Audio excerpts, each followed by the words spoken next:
you were to give advice to a new player, like what helped you the most when you were first getting started that took your game from like, I can only play for quarters, I don't know what I'm doing, to like, oh, okay, this is really helpful. I've got a good idea of poker now. I mean, it's just, I guess, patience. I would just say be patient. I would say this also, like, I think tilt is a real thing. And I think if you are steaming, you have to get up and take a walk. And I have not done that before, but my friend who was featured in my last long form, I won't name him because whatever, he doesn't care. His name's Ethan. I call him my boy Ethan in this episode. My boy Ethan, we played Cash a couple times this summer, the World Series of Poker, and he absolutely was on full-blown monkey tilt. Like, I can't even begin to tell you. And I kept telling him, I was like, you have to take a walk. You have to, like, and he didn't. I was like, he's like, I know. I was like, no, please, I almost like picked him up. And he was like 5-bet jamming with 6-5 suited. I mean, it's just like, he was just all over the place. It's like the hand we played together. I almost want to like do a hand history because it was like one of the most absurd hands I've ever played. And I was like, why did we just play that hand? Yeah. Like, you have to take a walk. So anyway, so taking a walk when you're tilted and being patient.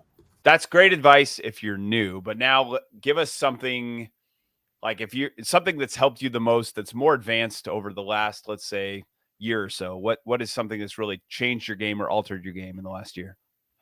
I would say that I've gotten better at exploiting when.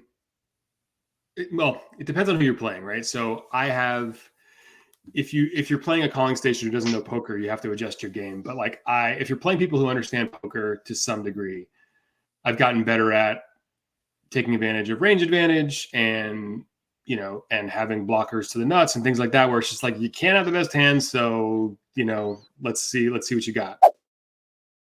That's an expression in pregnancy when a woman is above, I forget what it is, like 32.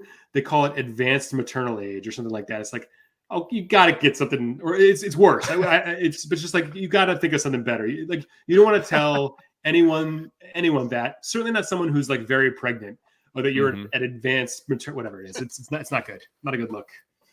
OBG community.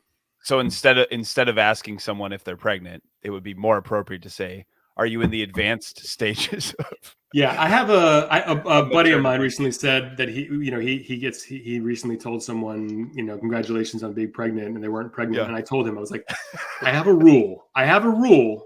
Yeah. I don't care if you are a day from delivering the baby. I don't care if there's an arm emerging from the woman.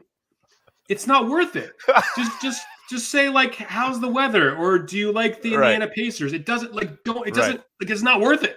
If there's a 0.5% chance that this person is not pregnant, come up with a different thing. Just like, you look great.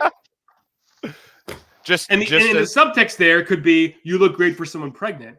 But instead, if you say, when's the baby due? They're like, no, I'm just large. Then where are you? Right. It's terrible. Just don't do it. It's not worth it. So just assume that arm is some kind of a birth defect and move on. Is that what you're saying? Yeah, and then it's even worse. Then they're like, you're making fun of my vaginal arm? How dare you? Yeah, just not worth it. Don't do it. Oh my goodness. All right, that's my advanced poker advice. Don't congratulate a woman for being pregnant. Unless you impregnated the woman. Okay. In that case, you probably know. Okay. You heard it here, folks.